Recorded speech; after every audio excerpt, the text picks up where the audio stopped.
Assalamualaikum warahmatullahi wabarakatuh.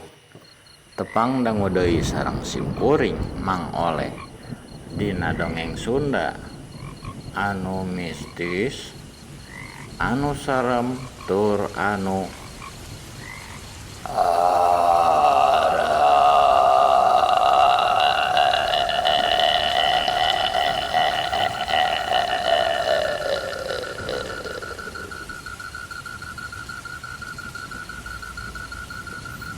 dina danget ayeuna simkuring bade ngadongengkeun anu janten judul Jurik Serai.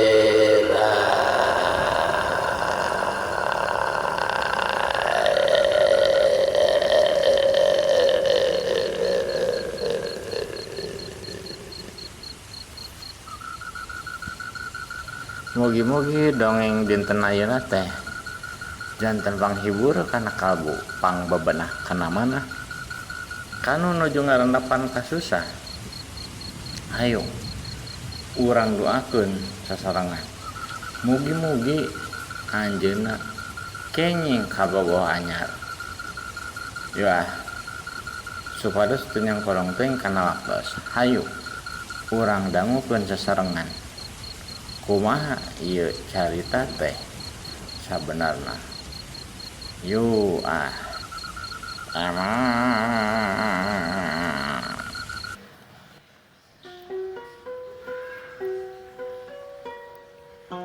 sapopoe si Marjan biasa manehna teh osok ngalacai diteun bedeh.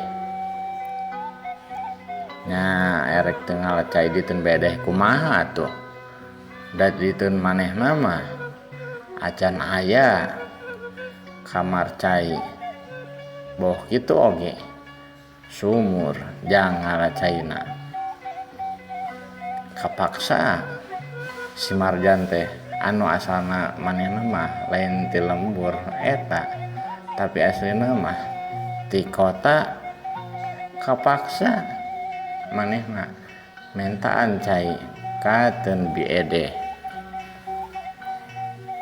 Ai biedeh lain sasaha deui atuh ka si Marjan teh. Lain sasahana tapi masih keneh bibina. Jadi biedeh teh pamajikan amangna Mang Usin anu kawin ka orang lembur. Tah pamajikanna teh meunangkeun awewe ti Cikeusik ngaranna nyaeta Biedeh. Kucapkeun harita teh poe Kemis. Biasa si Marjan osok ngalancai lamun manehna arek kacai arek mandi. Boh kitu oge arek si beungeut jeung si Banyong. Ningali ember anu si caing geus beak. Si Marjan kuat minta cai ka Biedeh. Manehna sok make ember anu warna biru. Urut manehna digawe di proyekan. Tapi ku sababayana mah proyekan geus anggeus nya kapaksa ember anu biasa kumanehna dipake adukan semen teh dijadikeun jang wadah cai bisi manehna rek kacai. Boh kitu oge nya kitulah apa meureun pamirsa lamun kacai teh. Tah si Marjan teh minta cai ka Biedeh. Manehna minta cai jam 8 isuk-isuk. Kasampakeun Biedeh teh keur aya keur napi beas di urwana. Marjan nempo kos kitu teh biasa we sok nyeleungkeun. nanya kan jadi bibina, bi kenaon rajin biasanya mah kan sok dipipir bi gitu tah. Cek si Marjan pok-pokan nanya ke bibina teh, di bibi nah geningan karasa ngeunahna di dieu mah bisa ngobrol lajang anu ngalaliwat palawiri ai dipipir lajeng saha tuh ukur nampo meja hawu nggak saya bibi mah di dia wae mah darek ngobrol jeung saha tuh apanan amang didinya geus eueuh gitu ngajak bi edeh teh kasih Marjan si Marjan diomongan gitu teh jadi era atau karunyaeun kana jadi bibina yen bi edeh teh geus ditinggalkeun mawon ku salakina nyaeta Mang tegesna si Marjan nyaeta Mang Usin.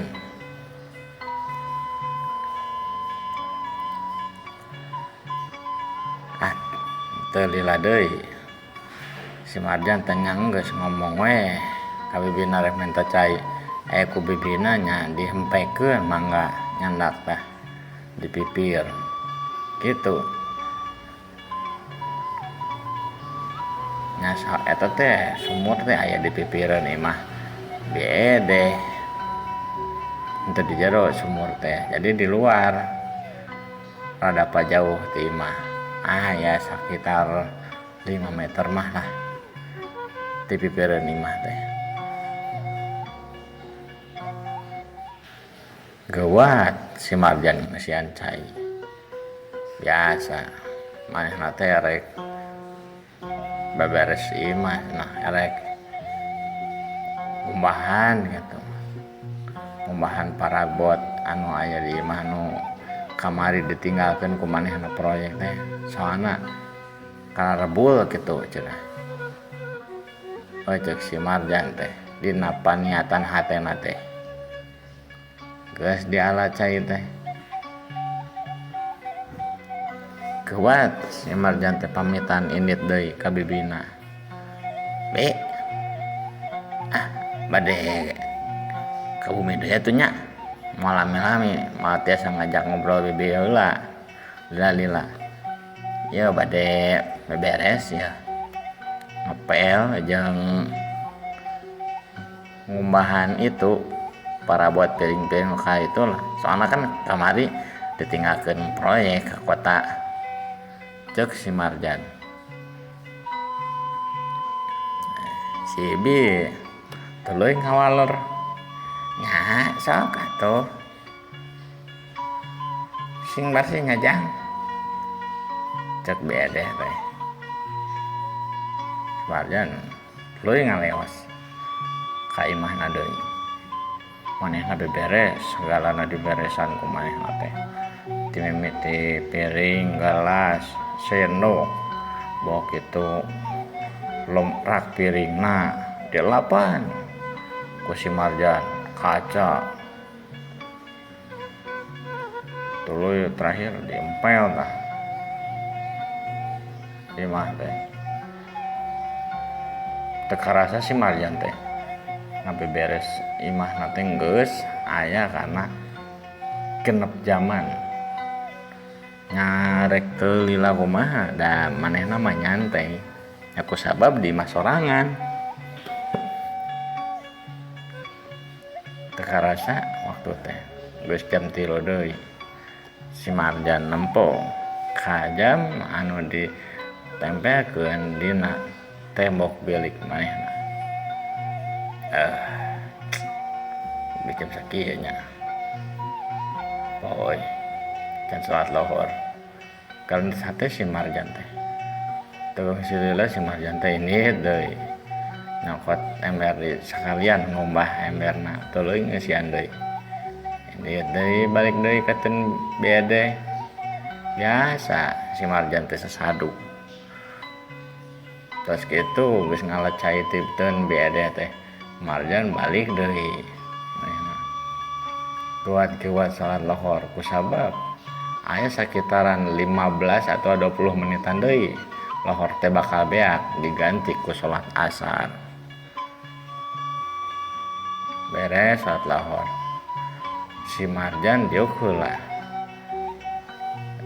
di golodog imah manehna bari nyawang kanu anggang panonna nempo ke arah kebon batur manehna ngagentes deui kana hate kieu ya aya can boga pamajikan teh jadi segala kudu kesorangan. Mudah-mudahan tahun ayeuna atau tahun isu kurang geus boga pamajikan mun ajan keneh mah wah bakal barabe ya kitu gerentos hate si Marjan.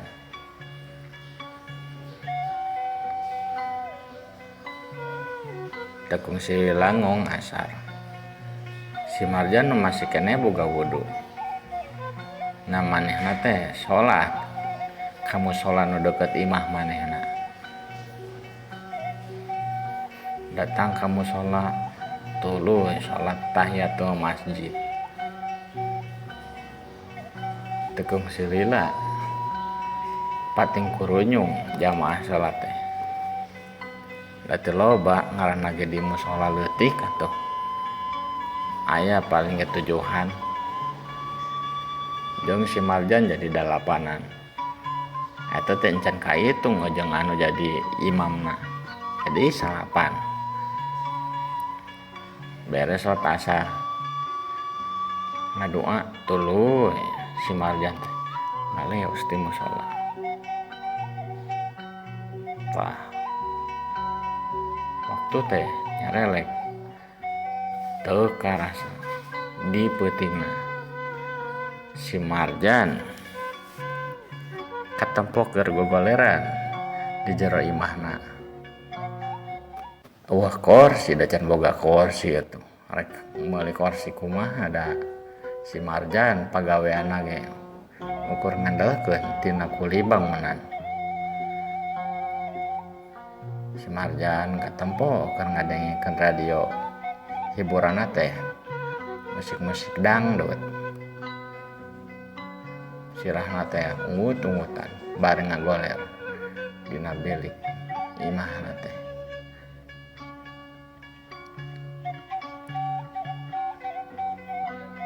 manehna geus salat isya boh kitu oge salat magrib nah pastilah geus kalewat geus dilakonan teh tadi oge jam geus nunjukkeun jam 8 leuwih 35 menit Marjan masih keneh akan ngadengikeun lagu-lagu dangdut by request bari disesarung disolendangkeun kawas Kang Ibing si Marjan teh ayeuna mah teu gogoleran kos tadi manehna keur nyarane dina tembok bilik imah manehna tapi di jero henteu di luar da eueuh batur ngobrol sih si nu bedana teh si Marjan ayeuna mah mun peuting-peuting teh aya keur ngadengkeun lagu dangdut kitu teh biasana sok bari ngopi hideung ajang ngenyot rokok jarum coklat teu karasa waktu teh geus nyarelek deui karena jam 10-an leuwih si Marjan teh keur ngeunah-ngeunah kitu teh nya keur ngeunah-ngeunah ngadengkeun lagu dangdut lah karesepna teh Asmin Kaider geuningan anu laguna teh judulna teh Salah Tangkap pas keur ngeunah-ngeunahna ngadengkeun lagu dangdut eta ngadak-ngadak pret poek lampu di teun imahna teh si Marjan harita keur nguyup cikopi hideung nu manehna ruas atuh kaget rokok teh nyamanehna keur nyekel rokok di leungeun katuhu jeung bari nginum si kopi ku leungeun katuhu oge eta mah dibere parum lampu kitu manehna reuwas rokok ngalagreg kana ping-pingna aduh ngagurubuk si Marjan teh got kopi teh diteuneun heula kumaha teh dikepas-kepaskeun heula calacah rokok nu na ping-ping manehna teh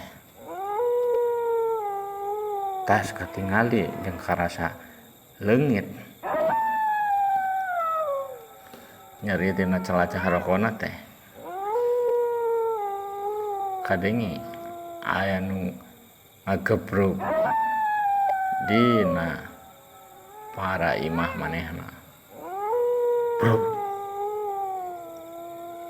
si Marjan beki reuwas atuh pemirsa beki reuwas si Marjan teh naek teh reuwas kumaha keur mah manehna teh sorangan di imah lampu aliran ngatambah aya nu ngagebrug kana para manehna si Marjan teh bener aya naon ieu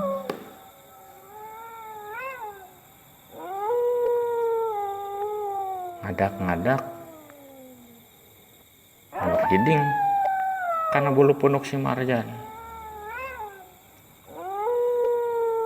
ngagarentes naha teh naon teh ngadak-ngadak muriding kieu teu biasa ya aya naon biasana kitu kieu cek si Marjan bari ngusap-ngusap leungeun dua leungeunna da ngarasa ngadak-ngadak karasa aya hawa tiis boh kitu oge bulu punduk manehna muriding buringkang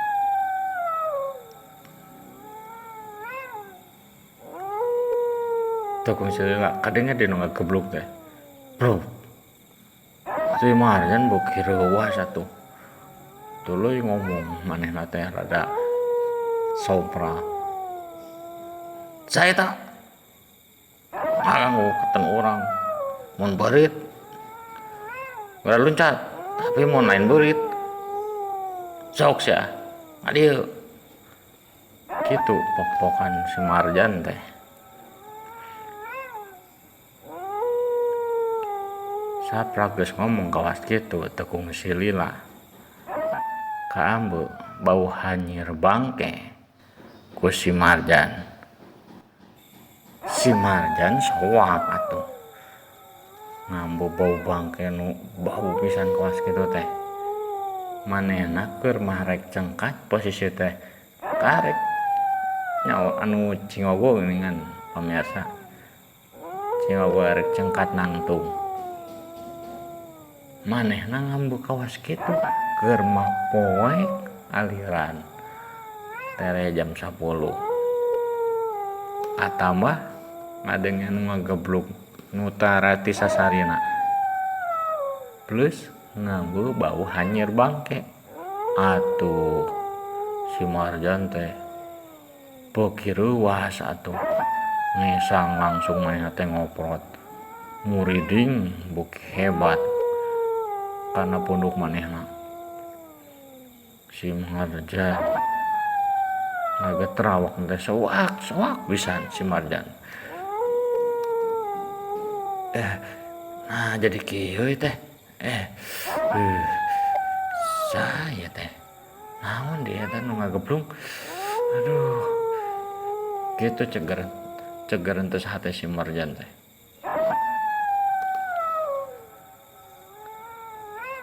tekung si Lila katempo aya nu muncul ka hareupeun manehna kawaseuna mimitina mah sagede seuneu lilin tapi lila-lila ngagedean eta seuneu teh sagede panci jang anggun sop tekung si Lila tina sina eta teh katempo sirah jelema panonna teh molotot ka arah manehna letahna ngeleal hampir 1 meter. Kuntuna manira ngeteng, ai irungna kawas babi. Ceulina panjang rebing buluan, buukna teh gimbal, rada gimbal. Tas kitu kadenge ku si Marjan. Dedemit eta teh ngomong ka manehna.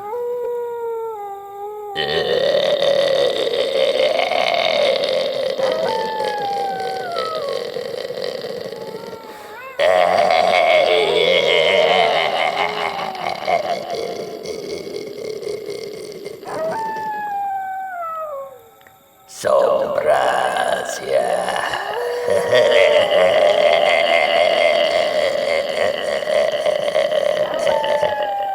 Wah kuring sia. Wah sia.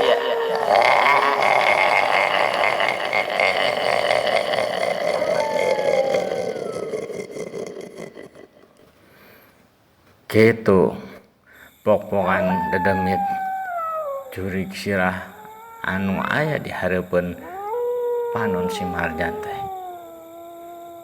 Si Marjan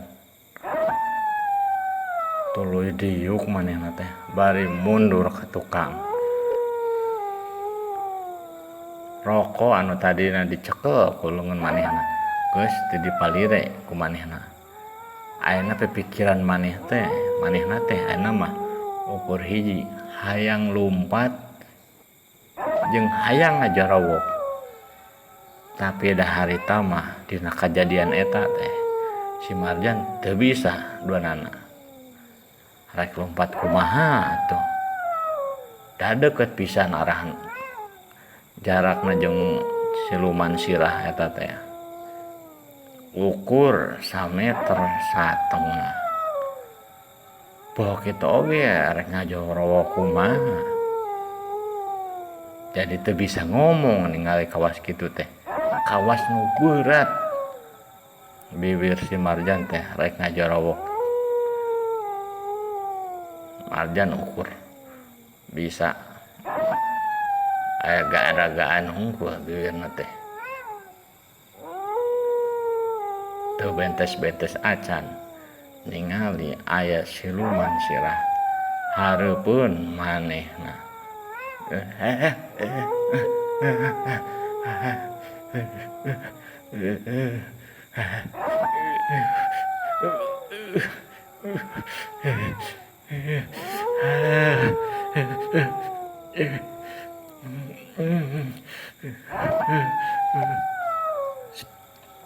Si Marjan ukur bisa ngomong kawas kitu. Jigana teh manehna erek ngomong,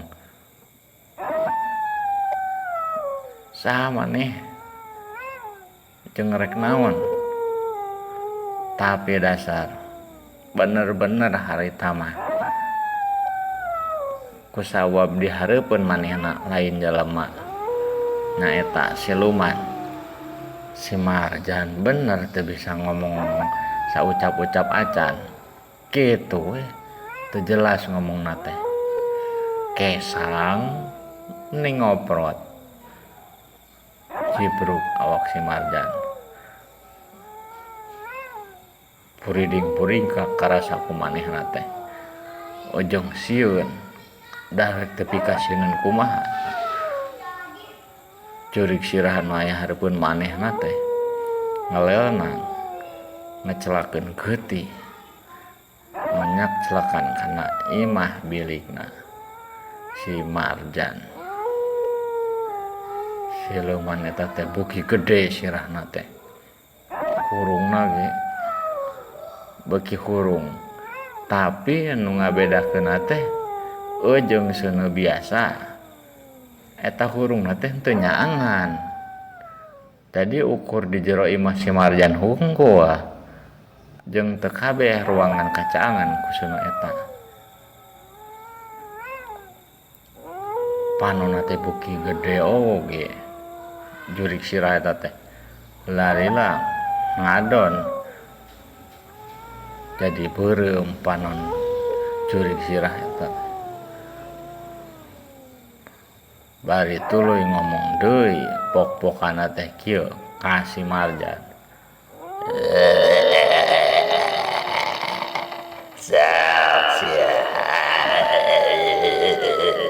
Wani sia aing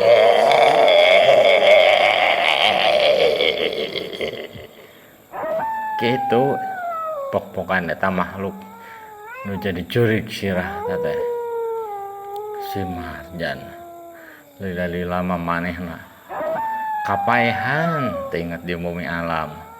Atuh rek teu kapaehan kumaha? Teu kasieun kumaha tuh? Ada jurig sirahna ge beuki ngagedean sirahna. Letahna ge kalau keluar getih cenah beber eta jurig teh. Beuki ngalel buuk rada gimba. Panonna beureum caang. Si Marjan antuk nanya pingsan manehna teh. Teu inget kana nanaon deui. Boh gitu oge manehna teu inget kana nulakan pantau. Nyarek kapikiran nulakan pantau kumaha tuh. Ngaranna ge keur ngalaman kasieun. Manehna teh enggeus di dinya pingsan. Esokna si Marjan teh hudang tina pingsanan. Lilir tuluy nempo ka arah jam dingding. Di tempat teh geus jam 7:30 kurang.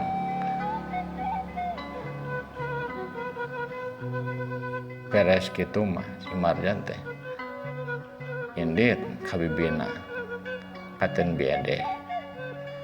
Abadamikeun yen manehna mawa ka cicing heula nyicingan imah manehna. Manehna rek cicing heula di kota diteun lanceukna. Tapi si Marjan teu ngabejakeun ngeunaan kajadian anu karandapan ku manehna tadi peuting. Bisi karunyangeun si Marjan teh bisi bibina oge sieuneun teu betah cicing di imah. Tah kitu pamirsa. Dongeng dinten ayeuna anu tiasa kusim kuring dangukeun ka pamirsa sadayana. Mugi-mugi dongeng dinten ayeuna teh janten panghibur kana kalbu, pangbebenah kana mana. Kanu naju ngarandapan kasusah. Abi biasa ngadoakeun. Ukur tiasa ngadoakeun mugi-mugi ya mah. Keng belut di sawah. Ya, pamirsa. Wabillahi taufik wa hidayah. Wassalamualaikum warahmatullahi wabarakatuh. Permios. Kemam.